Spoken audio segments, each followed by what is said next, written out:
right, welcome to another episode of Piecing It Together, the podcast where we take a look at a new movie and try to figure out what movies inspired it. And today on the show, we're talking about American Fiction, a hilarious new movie starring Jeffrey Wright that is out right now, and definitely go seek this one out. It is so funny. We get into a lot of great stuff in this conversation. Joining me is Derrick Murray, returning to the podcast. We got a lot of great puzzle pieces to get into.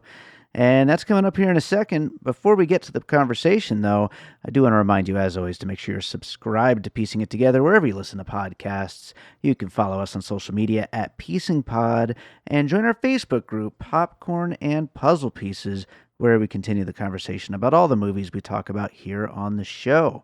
I also want to tell you, you might be hearing this in advance over on our Produced by David Rosen Patreon. If you're not, if it's already January and this episode is out, first of all, Happy New Year. But second of all, you could have heard this one like a month ago over on the Patreon. It's the Produced by David Rosen Patreon, where I post bonus and advanced content from Piecing It Together, awesome movie year, and from my music career. Lots of great stuff over there.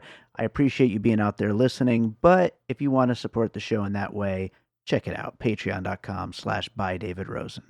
And with that said, let's look at American Fiction.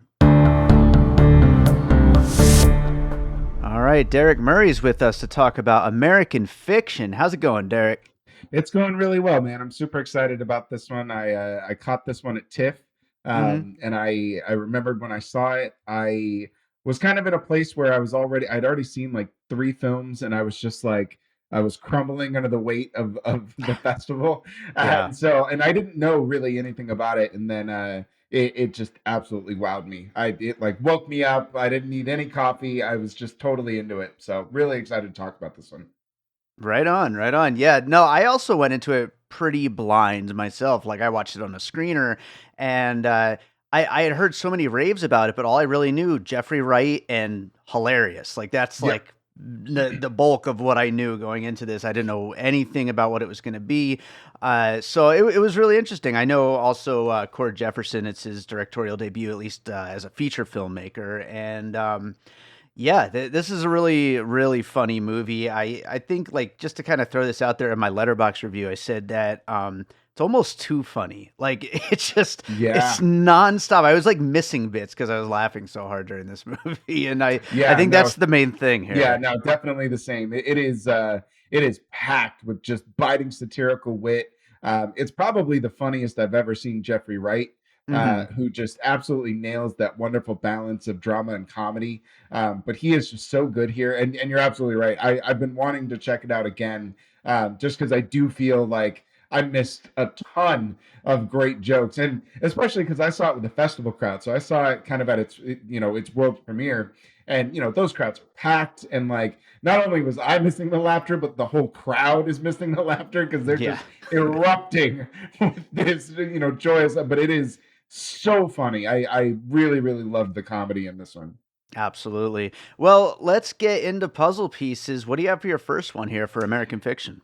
Yeah, so the first I'm gonna save the one that I think most people will probably pick for last, because I do think there's one that's pretty direct. Some of these are a little around the corners, but I think American Fiction has so many different types of puzzle pieces that you can pick different pieces from these movies that I've looked at, that don't necessarily encapsulate the whole movie, but do kind of add those little bits and pieces and create it. So the first one I actually picked was The Menu, because both are satirizing a specific industry and kind of a specific perception of how we view things in our culture. The Menu is very much like that for the food industry, where it does take kind of some of these over the top characters, some of these cultural ways that we view just food and food critics and cooking and all of those things that are very prevalent here. And that movie is just a very darkly funny version of that.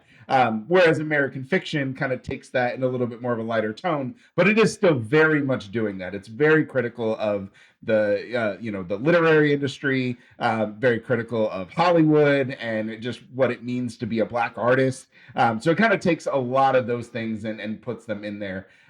So I really enjoyed that. I know I've heard some people say that American Fiction feels a little regressive and that a lot of those like hood satirizing things that it's doing aren't really prevalent these days, but I still feel like it's super relevant. I still feel like being able to turn the table and turn that mirror back and say, look, we still have this issue and you Right. can't say that we don't.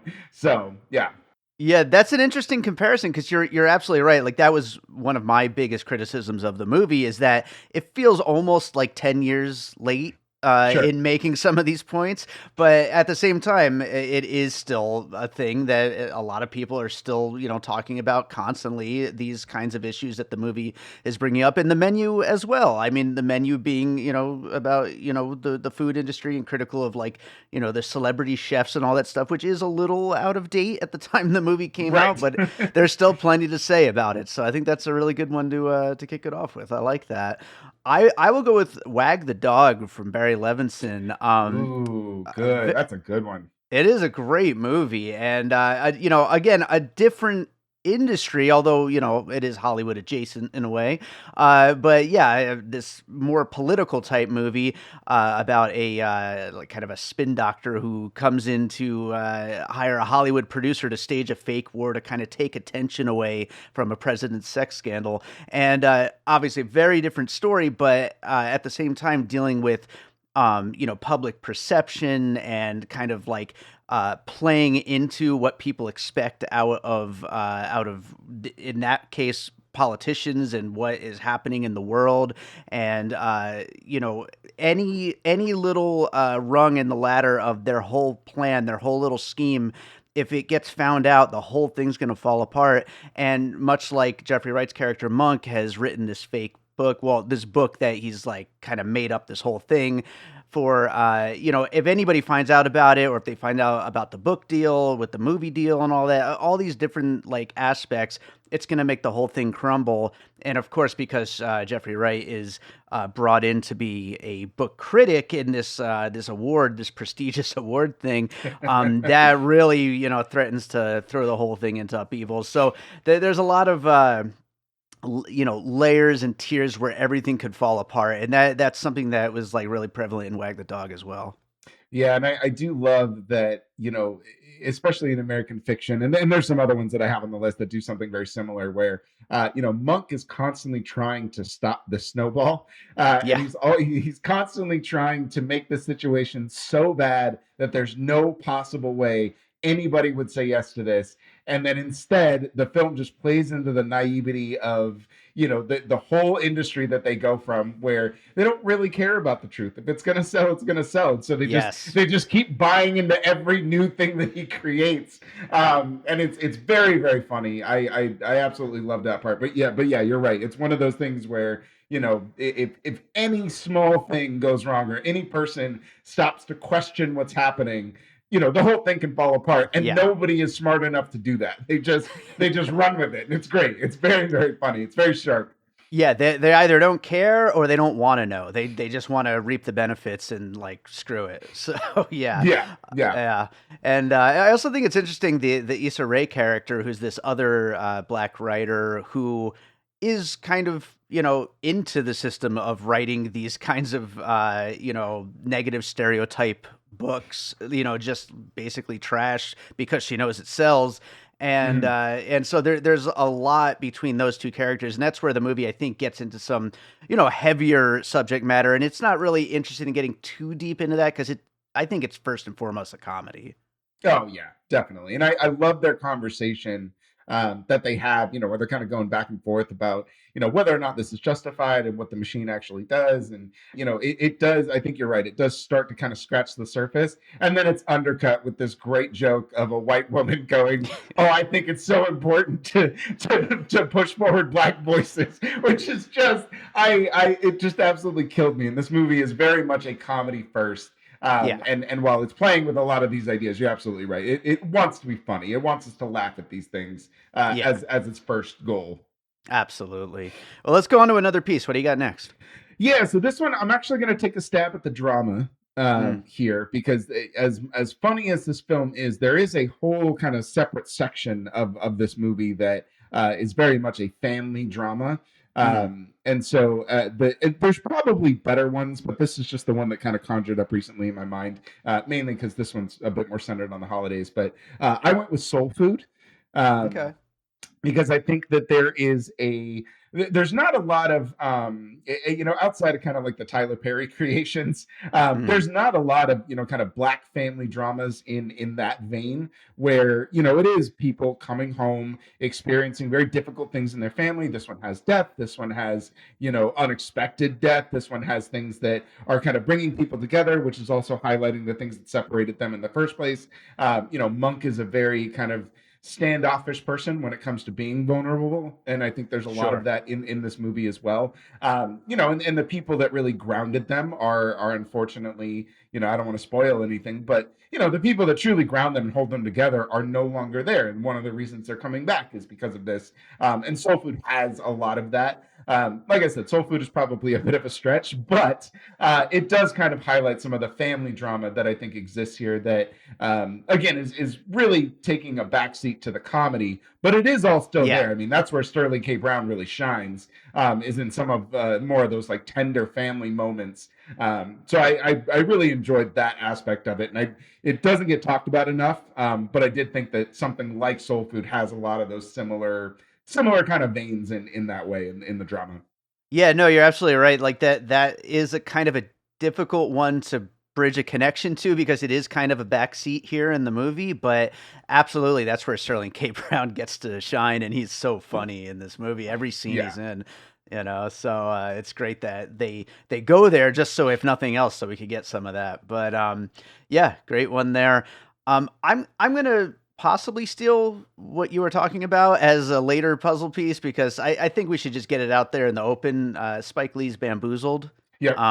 Yeah, That so was number one on my list. yeah, absolutely. I think we might as well just get it out there right now because like it Sure. does kind of it's the obvious one. It is the clear inspiration. And by the way, this movie is an adaptation of a book that only came out a year after Bamboozled. So I don't know if it was inspired by that directly or not, or if it was just something in the air at the time. Yeah, I'd read a little bit. I didn't read Erasure, which is the name of the book, but Yeah. I got the sense that when I was kind of looking at it and just seeing what it was based on, I got the sense that Erasure is not a comedy. Mm. That it tends to, at least in the synopsis that I was able to kind of dig up, it seems like it does deal with all of those themes, but it's not like a comedy novel. It takes all of the maybe the more serious topics that are in there, and Hmm. it feels as if it kind of dives into those a little bit more.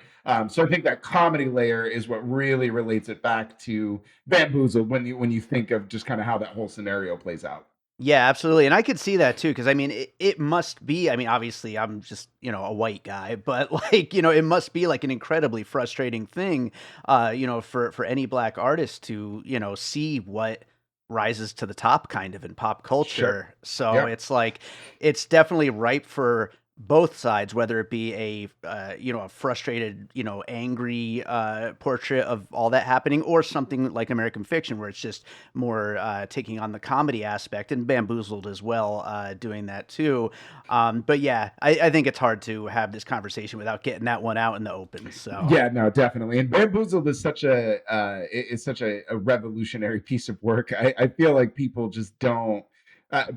don't talk about Bamboozled enough, because it is such a bold it's such a bold critique of the industry, and at a time where you didn't really do that yeah, much. yeah, And so I do get the sense that Bamboozled crawled so that American Fiction could run. That's sure, that's sure. really what happens for sure. They're very closely related. Absolutely.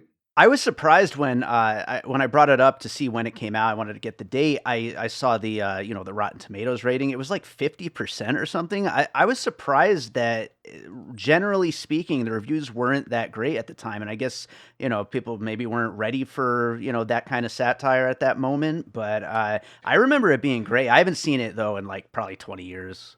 Yeah. I think it really did come at a time in cinema where it was like right in the middle of that transition where we all kind of started to realize, like, yeah, maybe there are other stories to tell that aren't black stories, which is funny because that just relates directly to American Fiction and what it's, Exactly. Yeah. and what it's critiquing. Yeah. But I do think there's some reclamation when it comes to Bamboozled. I think if people revisited it, I think they would be able to recognize how clever it is, and I do think it might have been ahead of its time.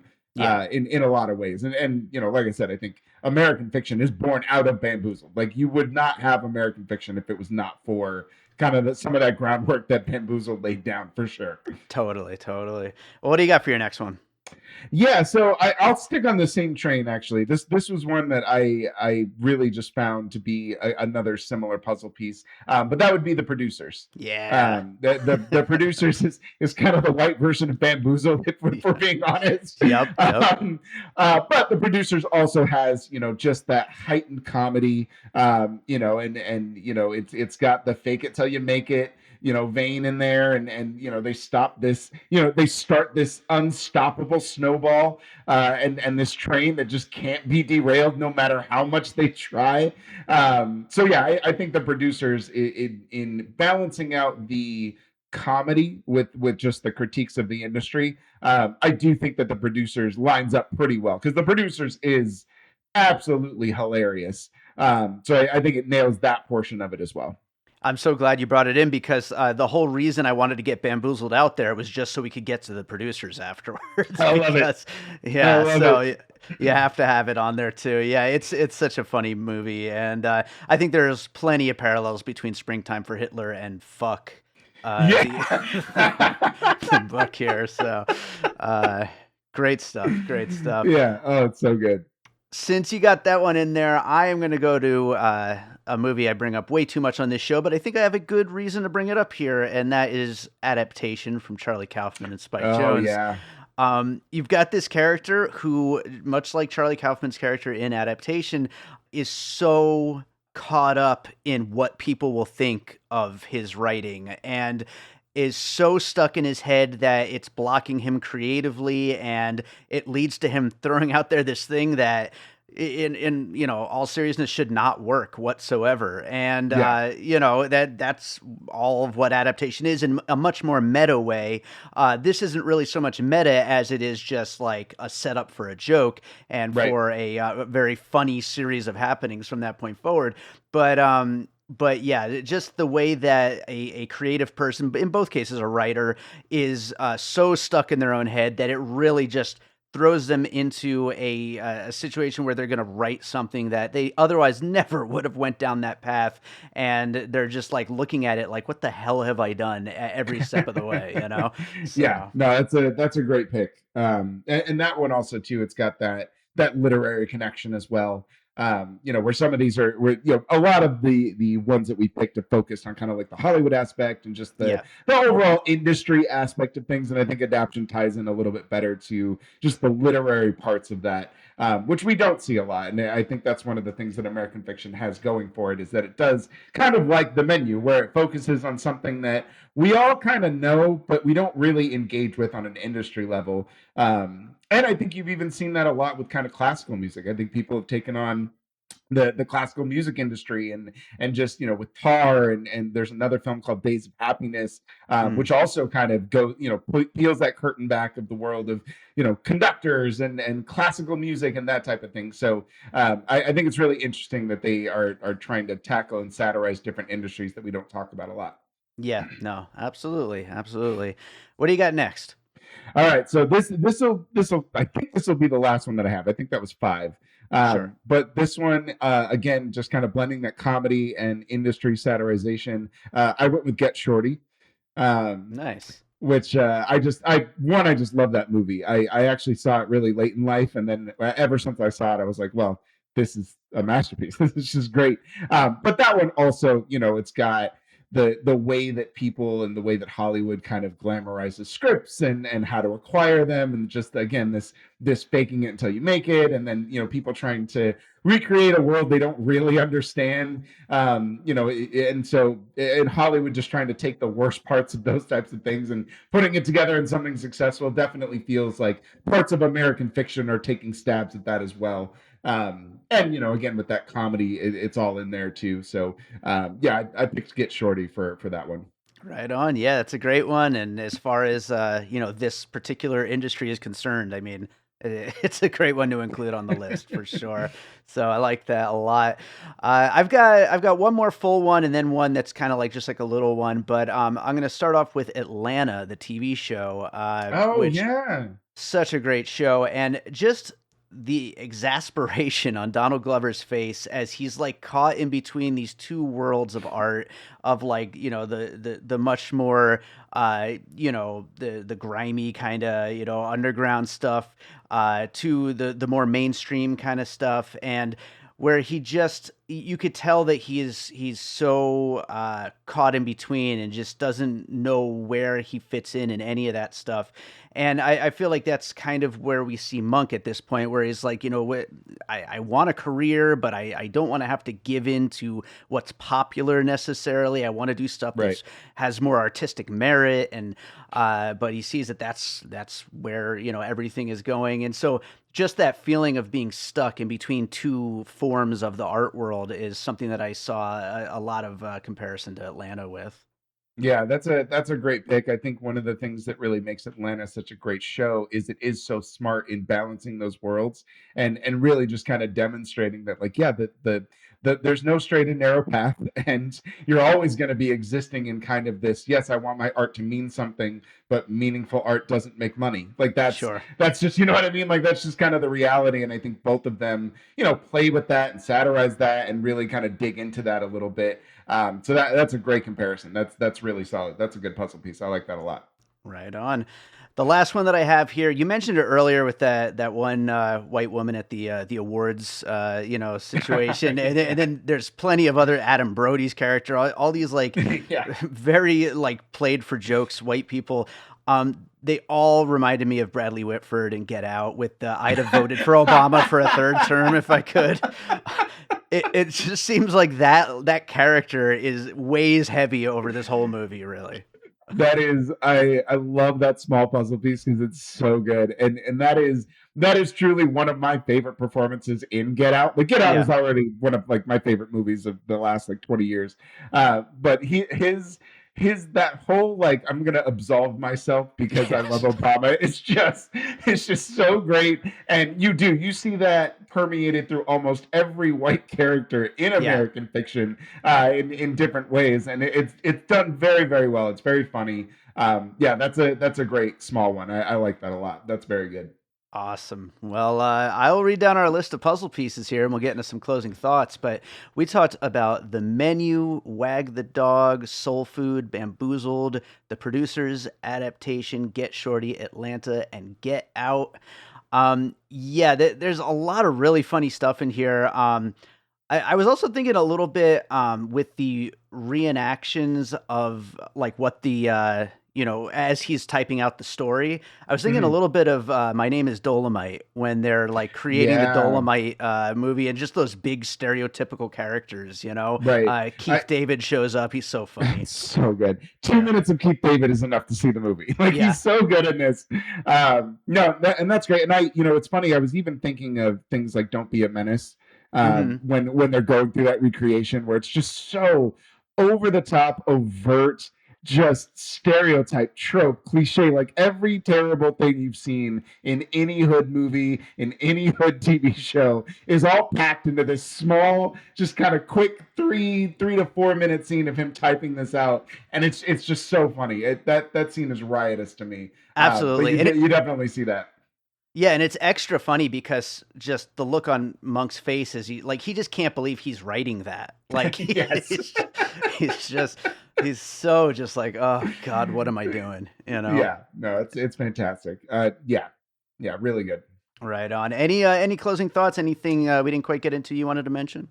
Um, no, I mean, I had one little tiny one, but I felt like it was a stretch. I did kind of put in Miss Doubtfire, mainly just because of the comedy of errors, and again, just Sure. taking that, the character that you create ends up being the thing that moves you forward and gets you, kind of everything you wanted.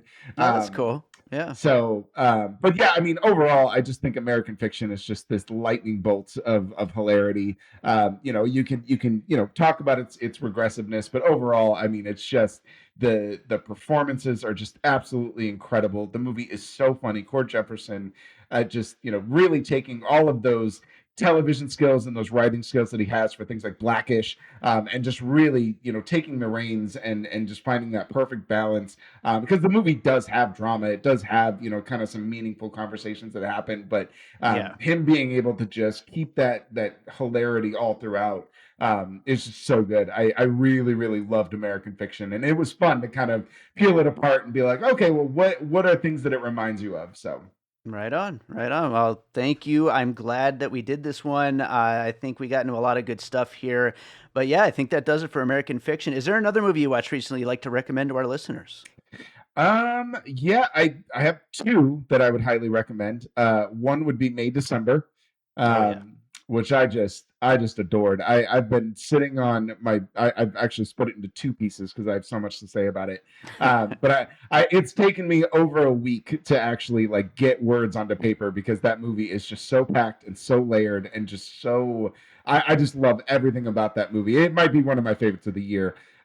Just absolutely adored it. So I would highly recommend it. I know the subject matter turns you off a little bit. I get it, but just trust that Haynes and Birch's script do right and they're on the right side of what's going on.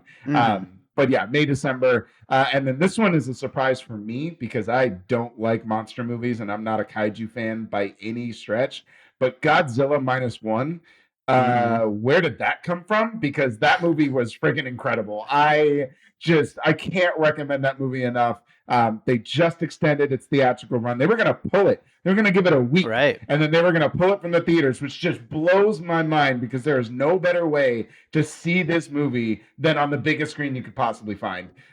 So go see Godzilla -1. See it in a theater. Give that movie all of its money so we can get a sequel because this is what Godzilla should be. And anybody that I feel bad. I feel like people who made Godzilla X Kong and released the trailer, they should be embarrassed after -1. Like they really should be because it looks trash after watching Godzilla -1. Well, but yeah.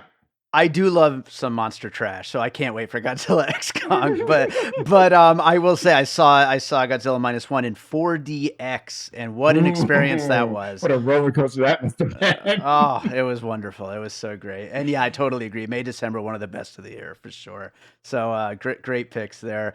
Derrick, tell people where they can find you and your writing. Yeah, you guys can find me and my writing on nerdbot.com. Always releasing reviews, and then you can always find me on Twitter at DRock Comedy. It's DROK Comedy. Same thing on Letterboxd, so you can look me up. You can really just look me up by name, but I believe it's at DRock Comedy as well. And I'll do all kinds of quick reviews on Letterboxd, so even if they don't get full pieces, you'll be able to see them. I'm pushing 339 2023 releases this year so far, so damn.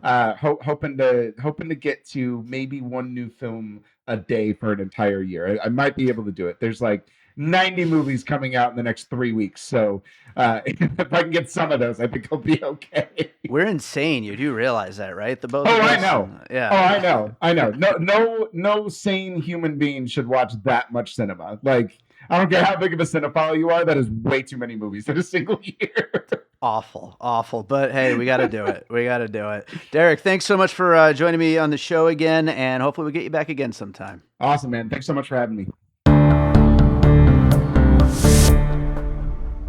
Hey, it's Ashley Ray, and I host the podcast TV I Say. Have you ever referred to television as your friend? Do you want 10 more seasons of And Just Like That? Did you rewatch every episode of King of Queens in 2020? Then this is the podcast for you. Join me and a new guest each week to discuss your favorite TV shows and my 90 Day Fiancé hot takes and my Below Deck hot takes and basically all my TV hot takes. Listen to TV I Say wherever you listen to your podcasts. All right, so I hope you enjoyed that conversation about American Fiction. Thank you so much to Derrick Murray for joining me on that one, and thank you to you for listening. If you're enjoying piecing it together, of course, make sure you are subscribed wherever you listen to podcasts. And if you really like the show, maybe drop us a little 5-star rating and review, whether that's Apple Podcasts, Good Pod, Spotify, any of those places. It would be very much appreciated. I also told you about the Patreon at the top of the show. You can check that out, patreon.com/bydavidrosen. Check me out on social media at PiecingPod and join our Facebook group, Popcorn and Puzzle Pieces, where we continue the conversation about all the movies we talk about here on the show. When this episode comes out, I will be right in the middle of the launch of a whole new initiative that I'm doing for 2024 called 24 for 2024, where I'm releasing 24 new singles, one on the first and third Friday of every month this year. It's going to be a lot of new music, and I'll be talking about it a lot throughout the year in these closing segments, playing some of those tracks. But right now, I actually wanted to dig back a little bit further to a rapper that I produced here in Las Vegas named Skydro a few years back. This is a song from his album. I produced this whole album. The album's out there. It's called Success Stories. You can find it on Spotify, Apple Music, all those places. This is a song called Blockbuster that I know Skydro was trying to kind of lean in to the the hip hop stereotypes, and so I thought it would be a good one to close this episode out with. So shout out to Skydro. Check out his album Success Stories. Hope you enjoy the track. We'll be back with more Piecing It Together real soon. Blockbuster, blockbuster, blockbuster, blockbuster, blockbuster, blockbuster, blockbuster, blockbuster. The next blockbuster be the parents going in first. Forget negotiating, your kids will be in a hearse. And then the next thing you know, you be singing this first. The next blockbuster will be the parents going in first. Standing behind the yellow tape, I just got my child text. He said a psycho with the shotgun says in 30 minutes I'm next. Daddy, I can't die today, cause tomorrow's my big test. And I swear all my life's going so you can buy me a vest. Plus I know you can save me, cause you was raised in the West. So I text him back, yes, my hollow points is God bless. Just keep your head low, he'll take a fade to the chest. Not to mention his face will make the chalkboard a mess. The next blockbuster will be the parents going in first. Forget negotiating, your kids will be in a hearse. And then the next thing you know, you be singing this first. The next blockbuster will be the parents going in first. The next blockbuster will be the parents going in first. Forget negotiating, your kids will be in a hearse. And then the next thing you know, you be singing this first. The next blockbuster will be the parents going in first. See, these Columbine style killers really demons, they not just hate. Parents holding dead babies saying no, they not just bait. And they refuse to be counseled knowing it's not just fate. This is not my child's destiny, I can't just sit and wait. While my child is spitting up blood and his last breath he can't take. I'm trying to send my kids to school, not into Hell's Gate. Plus I can scope that crazy bastard right from behind this crate. And it's one shot, one kill, so let me concentrate. The next blockbuster will be the parents going in first. Forget negotiating, your kids will be in a hearse. And then the next thing you know, you be singing this first. The next blockbuster will be the parents going in first. The next blockbuster will be the parents going in first. Forget negotiating, your kids will be in a hearse. And then the next thing you know, you be singing this first. The next blockbuster will be the parents going in first. You see, the moral of the story is, mess with my kids, I'm coming for you. Forget SWAT, nigga. I think a lot of parents out there feel how I feel right now. It's Blockbuster, motherfucker.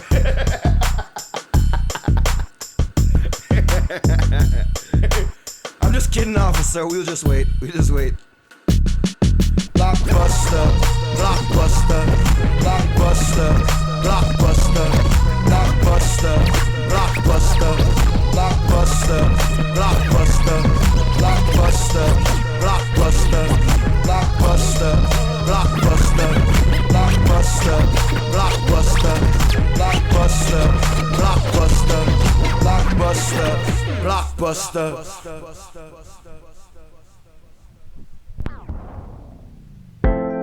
An All Points West production, produced by David Rosen in Las Vegas.